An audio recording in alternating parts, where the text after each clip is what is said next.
Bonjour à toutes et tous, bienvenue pour ce webinaire de présentation des résultats financiers du troisième trimestre 2023 de Faxiam Therapeutics. Avant de laisser la parole à Thibaut Dufayet, directeur général, Éric Soyer, directeur des opérations et directeur financier, et Pascal Birman, directeur médical. Nous rappelons aux participants que vous avez la possibilité de poser toutes vos questions via l'onglet Questions en bas à droite de votre écran. Le management y répondra lors de la session de questions-réponses dédiée qui fera suite à sa présentation. Enfin, un replay de ce webinaire sera disponible dans les prochains jours sur le site de la société. Thibaut, je vous laisse la parole. Merci Nicolas. Donc bonjour à toutes et à tous. Merci de vous joindre aujourd'hui pour cette conférence téléphonique dont l'objectif est de faire un point avec vous sur l'activité de Faxiam et notamment, deuxième objectif, de vous présenter les objectifs des résultats financiers du troisième trimestre. Donc, comme l'a rappelé Nicolas, je suis ici avec Éric Soyer, directeur général et directeur financier, Pascal Birman, notre directeur médical. Donc, on va réaliser cette présentation à trois et on sera également présent, bien évidemment, pour répondre à vos questions à l'issue de cette présentation. Voilà, donc je rappelle que la présentation ainsi que le communiqué de presse que nous avons diffusé hier soir sont sur notre site web dans la rubrique Relations investisseurs. Voilà, donc juste en préalable, je voudrais rappeler le disclaimer classique pour vous rappeler qu'aujourd'hui cette présentation ou cet appel comprend des hypothèses qui sont prospectives. Ces hypothèses sont associées à des risques et des incertitudes qui pourraient faire en sorte que des délais et des résultats réels soient différents. Concernant l'agenda, donc on voulait vous proposer un rappel de notre stratégie que nous avions présentée lors des résultats semestriels, faire un point sur les activités, notamment cliniques, mais au-delà également, vous présenter les résultats financiers du troisième trimestre. Voilà, donc je présenterai la première partie et ensuite Pascal et Éric vont intervenir. Donc les axes de notre stratégie présentés il y a quelques semaines. Donc notre ambition, c'est vraiment de faire de Faxiam le leader global de la phagothérapie, au travers de plusieurs dimensions sur lesquelles je vais revenir. Donc, positionner Faxiam comme un acteur global, donc c'est à la fois un acteur européen et américain. Donc, en Europe, c'est tout l'enjeu du repositionnement qui s'est opéré ces dernières années. Et je dirais que notamment au travers des opérations cliniques, on a progressivement positionné Faxiam comme l'acteur leader en Europe. À ce titre, je voudrais rappeler que notre étude Phagodaire donc s'étend progressivement. Vous voyez, on a aujourd'hui une quinzaine de sites en France, on a des sites en Espagne, on a 4 sites ouverts en Espagne. On a obtenu ces derniers mois, au mois d'octobre, la validation de l'Allemagne et des Pays-Bas pour ouvrir des sites. Donc voilà, donc à la fois dans nos opérations cliniques et je dirais dans l'ouverture aussi à des traitements compassionnels, puisqu'on est de plus en plus sollicité par d'autres pays en Europe pour pouvoir avoir accès à nos traitements. Donc, je peux citer à titre d'exemple l'Angleterre, l'Allemagne. Voilà, donc Faxiam est réellement positionné comme l'acteur de référence en Europe dans la phagothérapie. Et je dirais que le deuxième point, c'est le fruit du rapprochement avec Erytech, nous permet d'avoir une base aux États-Unis, d'avoir des compétences aux États-Unis. Et c'est dans ce cadre-là qu'on a pu interagir ces derniers mois avec la FDA, dont on va parler tout à l'heure. Voilà, et donc ce qui nous permet aujourd'hui de nous positionner comme un acteur européen, mais potentiellement global, grâce à cette première entrée aux États-Unis. Le deuxième point, c'est effectivement dans notre stratégie, développer un portefeuille clinique dans des indications à forte valeur ajoutée. J'y reviendrai juste après, mais voilà, notre objectif est de nous positionner sur des infections résistantes sévères, associées à des enjeux de mortalité, à des impacts budgétaires importants, nous permettant de revendiquer des niveaux de prix élevés. Voilà, donc ça c'est un deuxième point qui est majeur dans le repositionnement qu'on a opéré ces derniers mois. Le troisième élément clé de notre stratégie relève du business développement et de la stratégie market access. En matière de business développement, on envisage des alliances stratégiques avec des biotech partenaires, avec des acteurs de l'IVD. Hein. Donc tout ça sont des réflexions qui sont en cours. Également aussi, on développe l'awareness progressive avec des pharma. Donc on a aussi des discussions avec des pharma, je dirais pour un horizon un petit peu plus lointain. Mais l'idée, c'est voilà, de développer une stratégie d'alliance la plus large possible. Et en même temps, tout en préparant le market access. Et le market access, c'est à la fois le développement en France de notre statut réglementaire d'AAC qui nous permet voilà, d'augmenter notre revenu. Et donc, on a l'ambition aujourd'hui de déposer d'autres indications pour lesquelles nous pourrions obtenir une AAC. Donc, en 2023, on a déjà déposé une deuxième indication et on travaille à développer d'autres indications. Mais au-delà de ça, à déployer ce modèle dans d'autres pays européens. Hein, et donc, alors les pays sont plus ou moins ouverts, mais il y a des pays dans lesquels on pourrait déployer des modèles un peu équivalents, les Pays-Bas, l'Angleterre. Voilà. Et je dirais que cette stratégie market access passe aussi par l'opportunité que nous avons de bénéficier d'un statut ou d'un processus réglementaire d'accès précoce, hein, qui nous permettrait de pré-commercialiser nos traitements à partir de données cliniques. Hein. Ça, c'est un élément important. Et je dirais qu'aussi, dans le cadre de nos interactions cliniques et préparation d'études cliniques, on commence à interagir aussi avec des acheteurs. Et ça, c'est très important pour préparer la stratégie d'accès au marché. À titre d'exemple, on est en train de préparer une interaction avec le NICE aujourd'hui pour nos futures études, pour bien intégrer très en amont toutes, je dirais, les problématiques de pharmacoéconomie. Le quatrième point relève donc de cette stratégie industrielle, donc mettre en place une stratégie globale, donc qui passe d'abord par la consolidation de nos partenariats industriels, et notamment ce partenariat que nous avons avec MB Pharma, qui est une source d'avantages compétitifs très important pour nous, puisque on a accès aujourd'hui à un sourcing industriel quasi exclusif avec des coûts industriels qui sont quand même très faibles si on les compare à nos concurrents. Et notre objectif, c'est de mettre en place des solutions de backup industriel et après de définir une stratégie industrielle en cohérence avec notre développement international. Donc aujourd'hui, effectivement, on a une stratégie, je dirais, plus européenne, mais à partir du moment où on va se préparer à mener une stratégie clinique globale, il faudra aussi qu'on ait une solution globale qui n'est pas nécessairement d'ailleurs un investissement en bioproduction, par exemple aux États-Unis. On pourrait imaginer des solutions partenariales. Voilà, et le dernier aspect, c'est effectivement le renforcement de nos compétences en recherche et le développement de notre plateforme de phagothérapie. Donc, comme on l'a annoncé il y a quelques semaines, on a lancé en recherche des travaux autour d'une nouvelle cible, Klebsiella, qui est très importante pour nous parce qu'elle est complémentaire des 3 cibles majeures sur lesquelles nous travaillons.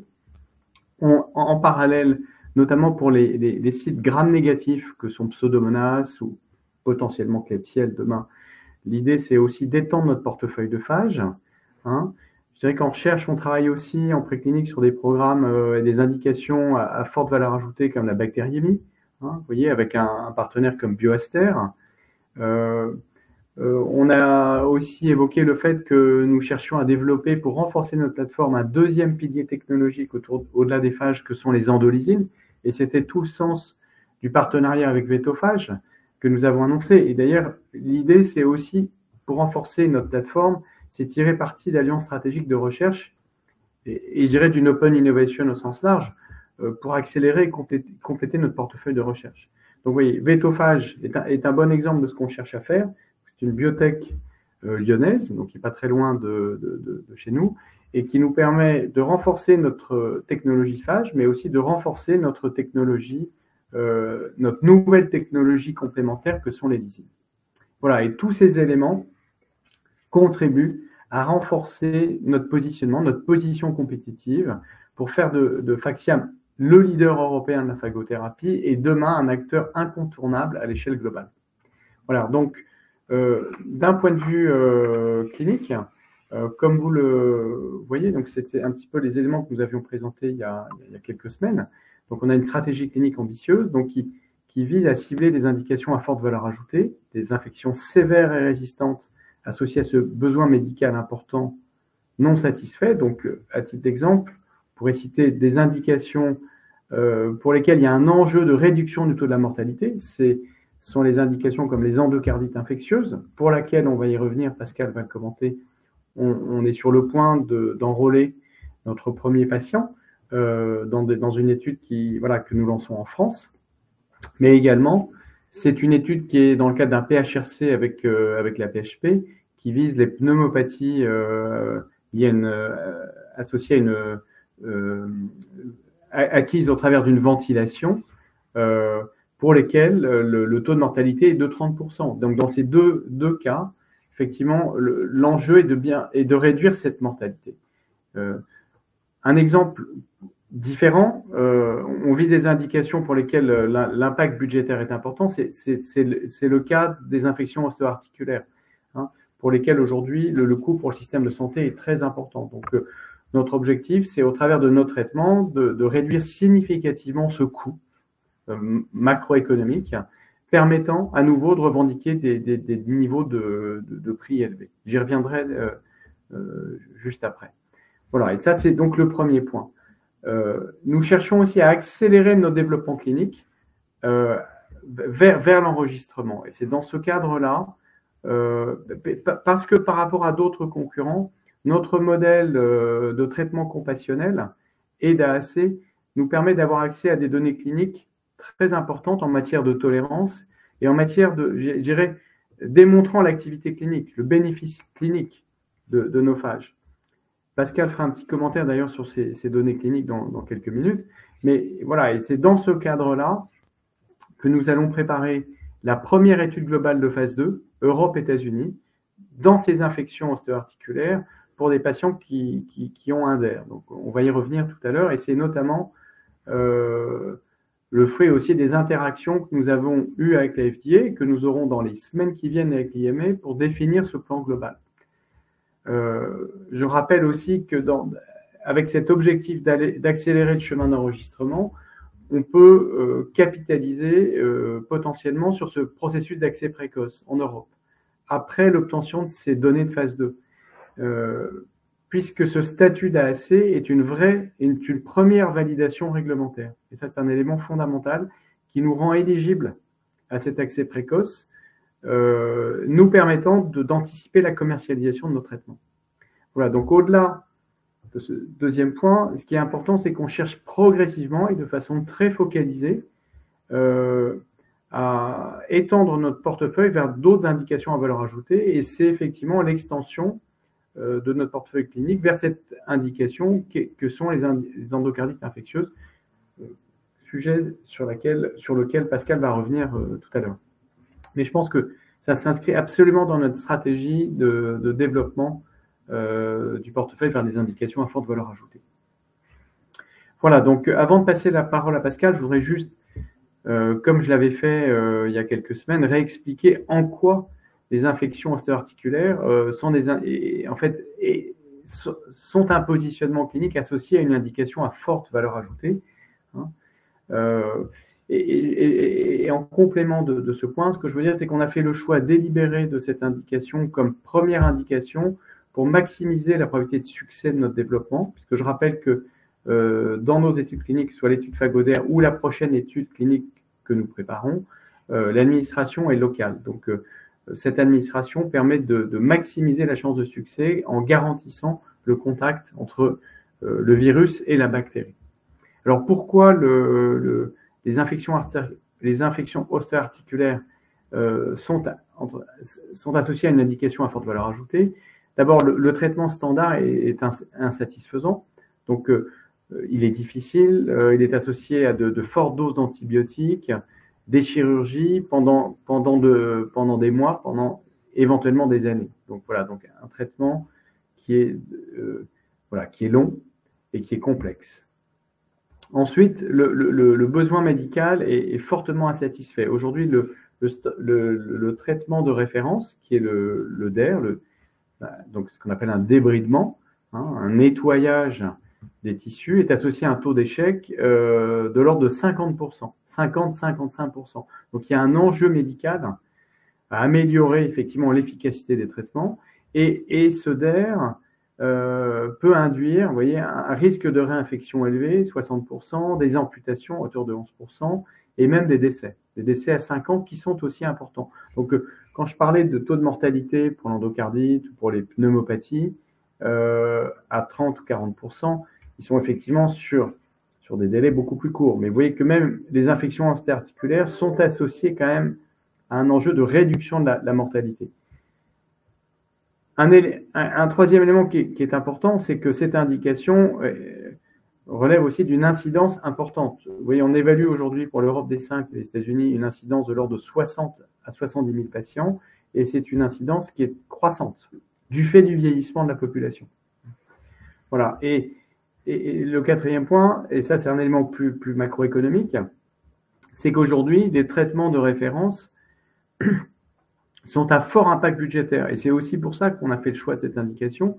Aux États-Unis, un traitement, un DER, quand on analyse le coût complet, vous voyez, est un traitement qui coûte de l'ordre de 150 000 $. En Europe, il est évalué entre 50 et 70 000 euros.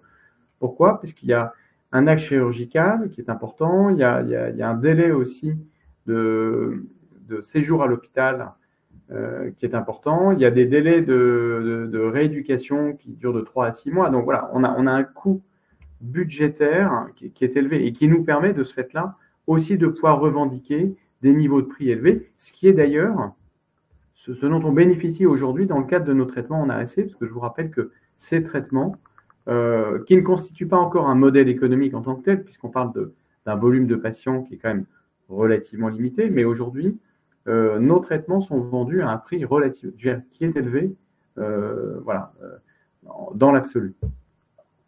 Voilà, donc je voulais juste donner ces éléments de contexte, et que je vais passer la parole à Pascal, qui va présenter et faire un point sur l'activité clinique. Merci Thibaut. Donc nous préparons cette première étude dans les infections ostéo-articulaires, et nous avons donc eu un retour de la FDA. Celle-ci donc a confirmé très clairement son intérêt pour un développement clinique dans cette indication des infections ostéo-articulaires sur prothèse.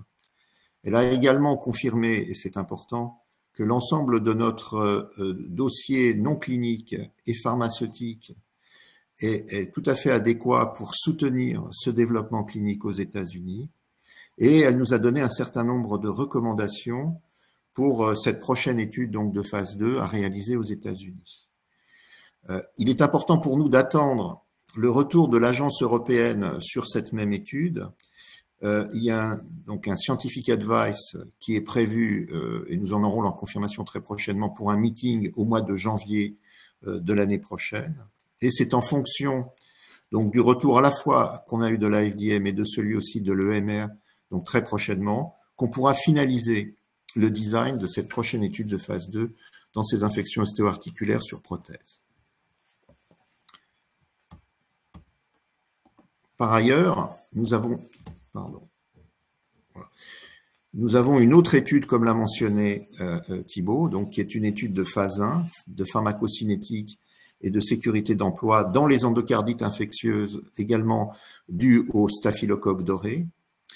Donc cette étude interviendra chez des patients qui présentent donc cette endocardite infectieuse à staphylocoque doré et pour lesquels il y a une indication chirurgicale aiguë. Et elle nous permettra, en regardant la pharmacocinétique de nos phages à la fois dans le sang et dans la valve qui aura été réséquée au moment de l'intervention, de regarder donc la concentration des phages, toute cette pharmacocinétique, et de définir quelle est d'abord la sécurité d'emploi de cette administration intraveineuse et également quelle est la modalité optimale d'administration par voie intraveineuse, qui sera importante pour non seulement des études d'efficacité dans les endocardites infectieuses, mais également pour d'autres études qui pourraient être réalisées et qui nécessiteraient avec nos phages une administration intraveineuse. Nous avons obtenu pour cette étude l'autorisation de démarrage de cette étude qui se fera en France donc par l'Agence française du médicament, l'ANSM, et nous attendons un premier patient dans les semaines à venir, d'ici la fin de cette année. Et par ailleurs, donc je voudrais également insister sur le fait que nous avons depuis 2017 colligé un certain nombre de données sur des traitements compassionnels donc qui ont été obtenus au niveau de nombreux patients, essentiellement en France. Quelques patients ont également été traités en Suisse ou en Suède. Et nous avons, que ce soit sous un statut compassionnel général ou c'est le statut d'autorisation d'accès compassionnel que nous avons depuis le mois de juin 2022 obtenu par l'ANSM, plus de 90 patients donc, qui ont été traités en compassionnel. Et une majorité d'entre eux ont été traités pour des infections ostéo-articulaires, soit à staphylocoque doré, soit à Pseudomonas aeruginosa. Nous avons regardé les premiers résultats qu'on peut obtenir sur 77 patients avec le retour donc des médecins prescripteurs. Et il s'agit, je veux insister, de patients donc qui étaient dans une impasse thérapeutique, donc de patients très sérieux, qui encore une fois là aussi présentaient essentiellement des infections ostéo-articulaires sur prothèse, hein, plus de la moitié de ces patients. Et on a pu déjà donner de très bons éléments en termes de sécurité d'emploi, puisqu'il n'y a eu aucun effet indésirable qui a été reporté chez ces patients, donc aucun effet relié aux phages. Et d'autre part, on a pu regarder des éléments d'activité et en particulier regarder donc si les investigateurs rapportaient, si les prescripteurs rapportaient des éléments de rechute infectieuse au moins 3 mois après l'administration de ces phages, hein, qui se fait dans le cadre des infections ostéo-articulaires directement par voie intra-articulaire au niveau du site infectieux. Et on a constaté donc des retours tout à fait positifs avec plus de 75% de non-rechute infectieuse à 3 mois chez ces patients-là.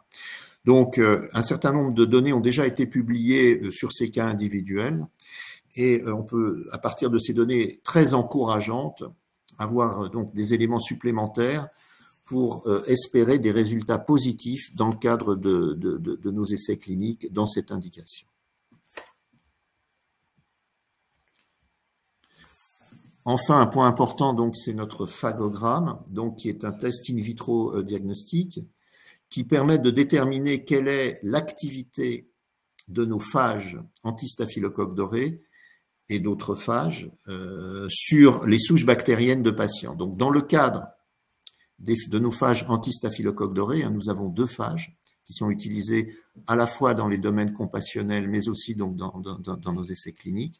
On a pu démontrer que dans près de 98% des cas, les souches bactériennes sont sensibles à au moins un des 2 phages, et on a fait cette évaluation sur déjà plus de 100 souches cliniques, à la fois donc du compassionnel et des données cliniques. Donc, on a un spectre d'activité, un scope d'activité qui est très très large, hein, qui est qui veut dire que dans la quasi-totalité des cas, au moins un de nos 2 phages sera active sur la souche bactérienne à staphylocoque doré des patients qui présentent des infections, ce qui nous permet de considérer qu'on a vraiment un spectre très très large par rapport également à nos concurrents.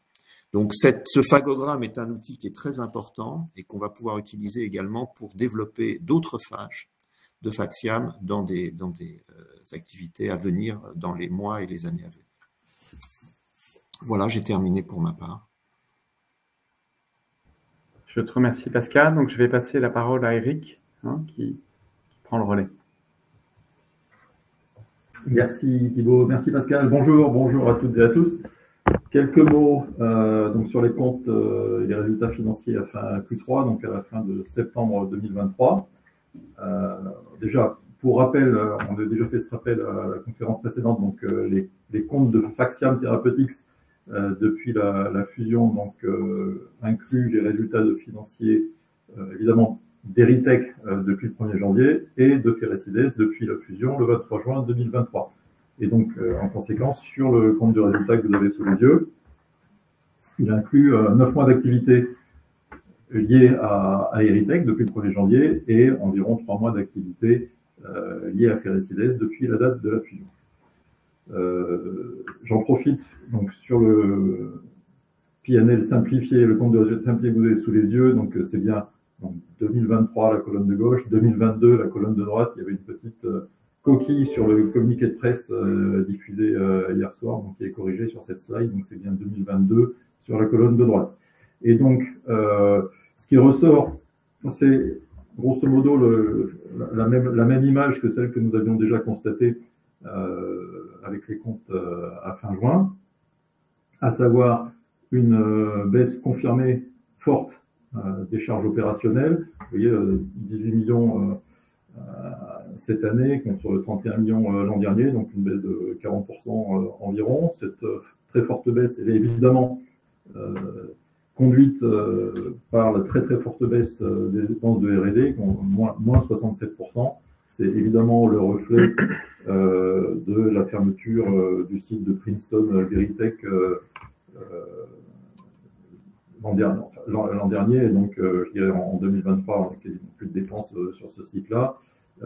Et puis, évidemment, la fin des activités de développement clinique et réglementaire de la plateforme Veritech, avec maintenant la plateforme de Ferricides qui prend le relais. Dans le même temps, les frais généraux, eux, sont en hausse d'environ 1 million d'euros. Cette hausse est évidemment toute complètement liée, essentiellement liée au contexte de fusion des deux sociétés, donc qui a entraîné un certain nombre de travaux juridiques et financiers. C'est une opération complexe et donc que nous avons conduite dès le deuxième trimestre et au troisième trimestre de cette année et qui explique cette hausse des frais généraux. Tout ceci se traduit pour 2023 par une perte nette de 17,9 millions d'euros pour les 9 premiers mois de l'année 2023. Alors évidemment, si on compare par rapport à l'année 2022, on voit une perte plus forte, mais si on compare des choses qui sont non comparables, parce que vous vous souvenez et vous voyez sur le haut du tableau qu'en 2022, nous avions dans les comptes la vente du site de Princeton avec un revenu tout à fait exceptionnel et un gain comptable de 24 millions d'euros, qui évidemment venait impacter favorablement le compte de résultat de 2022, évidemment qu'on ne retrouve pas sur 2023. Si on passe à la slide suivante, quelques mots sur la trésorerie. Bon là, sans surprise, parce qu'on est exactement dans les purs qu'on a déjà expliqué il y a plusieurs mois. Donc à fin septembre, une trésorerie totale de Faxiam de 15,6 millions d'euros, environ 16,5 millions de dollars. Donc c'est une diminution nette de la trésorerie depuis le début de l'année, au cours des 9 premiers mois de 2023, de 23,2 millions d'euros. Si on regarde un petit peu dans le détail, c'est une consommation nette de trésorerie de 20,5 millions d'euros dans les activités d'exploitation et d'investissement. Pour ce qui concerne les activités de financement, une utilisation nette de 2,6 millions d'euros. Dans ces 2,6 millions d'euros, c'est essentiellement 2 millions le remboursement des prêts PGE contractés dans la période du Covid, donc contractés à la fois par Erytech et par Ferricides et qui sont remboursés selon le calendrier convenu avec l'État. Et puis un impact de change tout à fait marginal de 100 000 euros environ, un impact de change négatif, mais tout à fait marginal. Donc avec ceci, nous le disais, donc on est exactement dans les purs de trajectoire de trésorerie que nous avions déjà annoncé depuis plusieurs mois, avec un horizon de trésorerie qui permet de financer les programmes en cours et les dépenses d'exploitation que nous avons prévues jusqu'au deuxième trimestre de 2024. Pour conclure, et ce sera la dernière slide de cette présentation avant que nous ouvrions la séance de questions-réponses, c'est sous forme de résumé avec tout ce qui a été présenté par Thibaut et par Pascal, les principales étapes à venir en termes de news flow et en mettant le zoom sur le news flow des activités cliniques et réglementaires, qui est finalement le plus impactant. Alors, je commencerai par le bas et donc le volet réglementaire. Donc, pour rappeler que je dirais donc nous avions annoncé donc ce retour de la FDA, donc c'est maintenant chose faite dans le calendrier annoncé. Et donc, Pascal l'a rappelé tout à l'heure, nous attendons dans les prochaines semaines un meeting et le retour de l'Agence européenne des médicaments pour avoir une image complète de notre paysage de développement clinique, en particulier dans les infections ostéo-articulaires.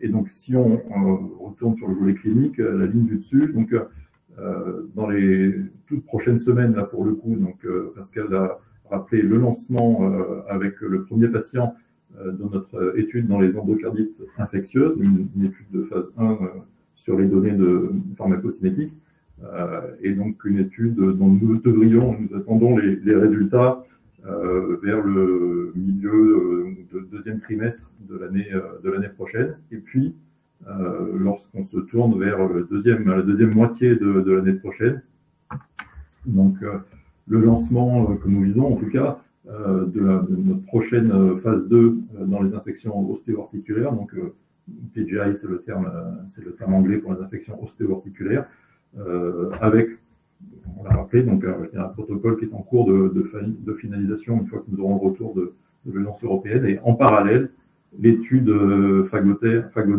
toujours dans les infections ostéo-articulaires, dans une indication plus restrictive, suit son cours, et nous visons d'avoir des données cliniques également vers le milieu de l'année prochaine sur cette étude-là. Donc vous voyez un news flow, comme on dit, assez important sur les volets réglementaires et cliniques, donc qui traduit notre ambition de développement des phages dans ces indications-là.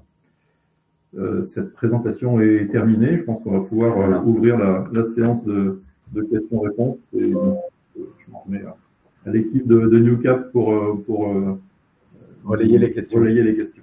Merci beaucoup. Merci beaucoup, messieurs, pour cette présentation. Avant d'entamer la session de questions-réponses, nous vous rappelons que vous avez la possibilité de poser toutes vos questions par écrit via l'onglet « Questions » en bas à droite de votre écran. Donc, effectivement, nous avons quelques questions qui sont arrivées. La première, avez-vous une idée des raisons de rechute ou de réinfection chez les 25% des patients non ou peu répondants? Donc Pascal, je vais te transmettre. Est-ce que tu peux répondre? Oui, alors il faut bien comprendre que là on parle des patients compassionnels, ce sont des patients qui ont déjà une histoire d'infection récidivante et multiple, donc pour lesquels la probabilité d'une nouvelle rechute ou d'un échec thérapeutique est élevée. Elle est plus élevée que celle qui peut survenir après une première pose de prothèse. Donc très clairement, c'est des patients qui sont en impasse thérapeutique. Donc après, les raisons pour lesquelles ils pourraient rechuter dans ce contexte-là, elles sont multiples, mais effectivement, c'est des patients très sérieux en impasse thérapeutique. Et donc à partir de là, on peut quand même pas espérer raisonnablement que chez des patients chez lesquels déjà le risque de rechute était très très élevé, bien supérieur à la moyenne, parce que la moyenne de rechute, on l'a dit, c'est de l'ordre de 30 à 40%. Chez des patients qui ont déjà rechuté, le risque de rechute à chaque fois remonte. Donc avoir chez ces patients-là environ 75% de succès, en tout cas de non-rechute, en associant la phagothérapie au traitement antibiotiques et autres, ça me paraît déjà très très encourageant. Il faut bien voir ces résultats dans cette optique de patients en impasse thérapeutique. Voilà.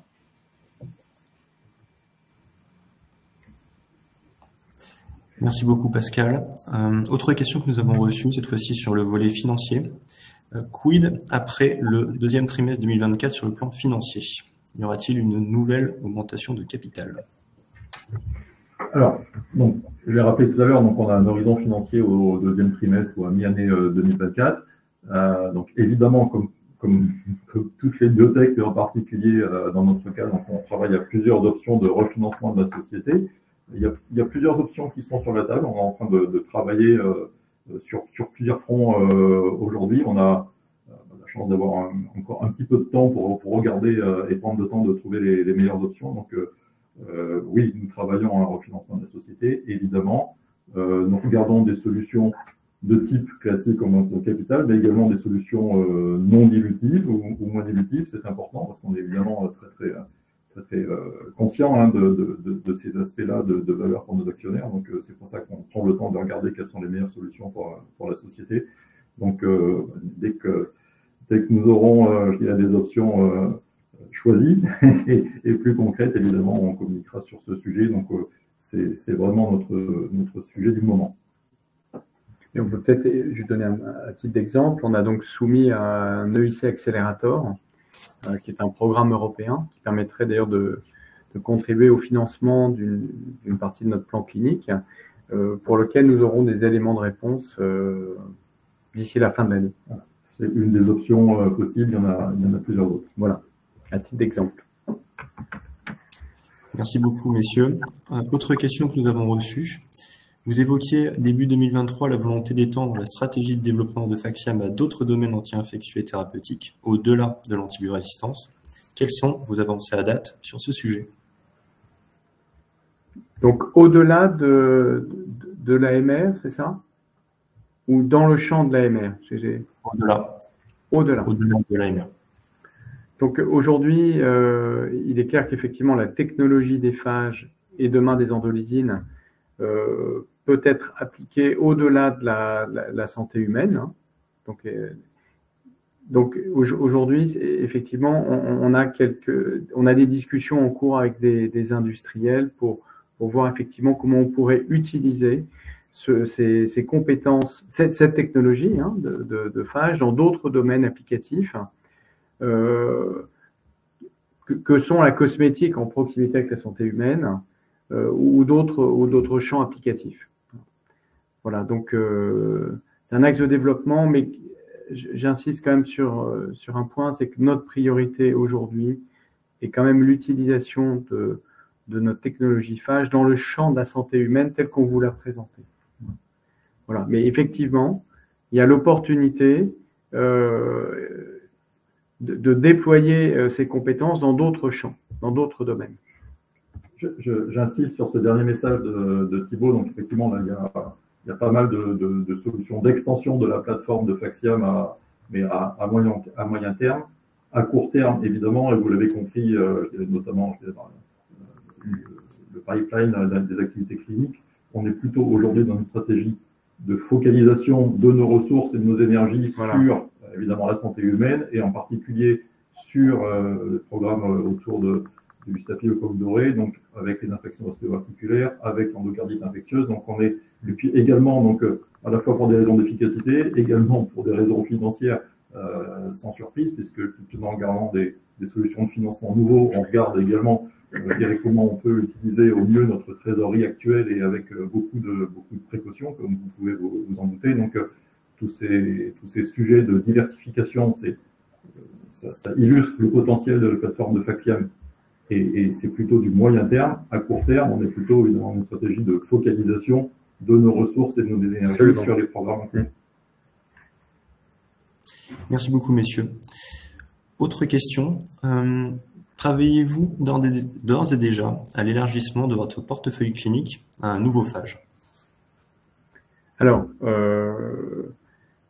aujourd'hui, il y a une double dimension. Donc, je comprends la question comme étant de nouvelles cibles, de nouveaux pathogènes. Donc, comme on l'a annoncé il y a quelques semaines, on a engagé en recherche aujourd'hui des travaux donc précliniques sur la caractérisation de phages pour la cible Klebsiella, comme je l'ai rappelé tout à l'heure. Pourquoi Klebsiella? Parce que Klebsiella nous permet, au regard des positionnements cliniques que nous ciblons, d'avoir une couverture maximale de l'incidence des patients. Vous voyez, Klebsiella est donc tout à fait complémentaire en tant que pathogène des 3 pathogènes majeurs sur lesquels nous travaillons. Je vais apporter un deuxième élément de réponse. Nous cherchons aussi à étendre notre portefeuille de phages au sein d'une cible. Ça sera moins le cas pour le programme STAPH, parce que comme vous avez pu le voir, c'est ce qu'on a annoncé il y a quelques semaines.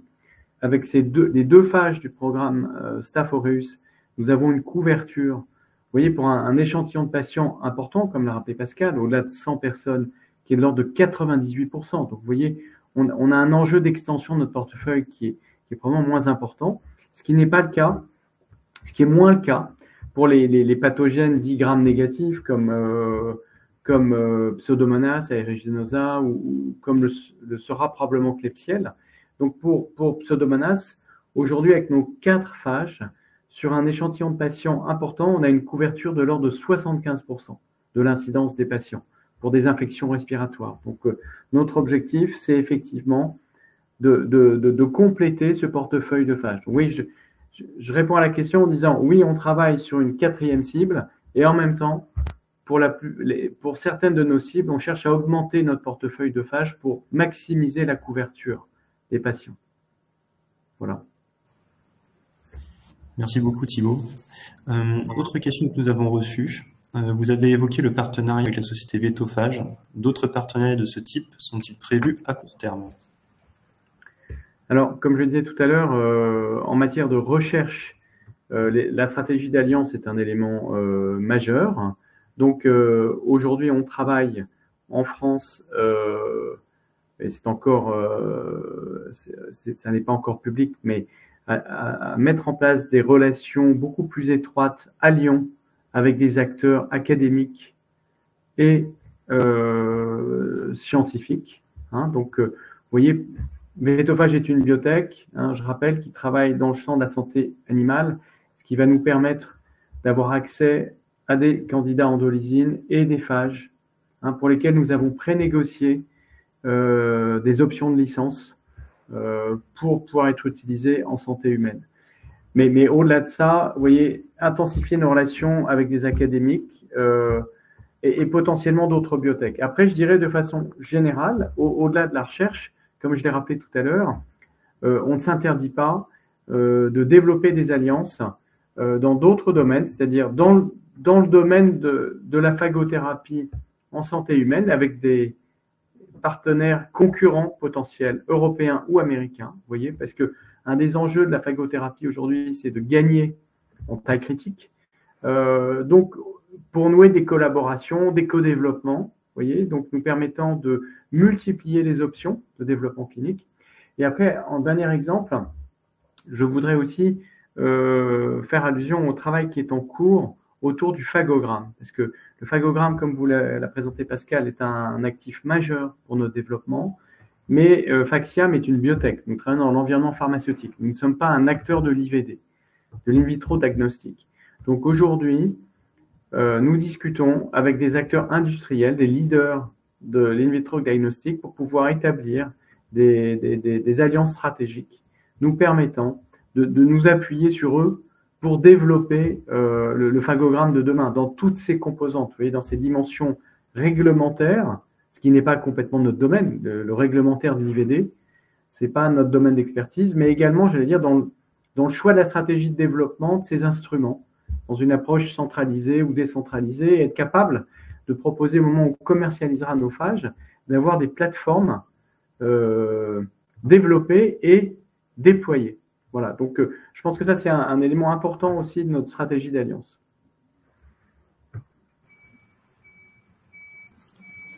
Merci beaucoup Thibaut. Nous avions justement une dernière question concernant les prochaines avancées du phagogramme, mais je crois que vous avez commencé à y répondre.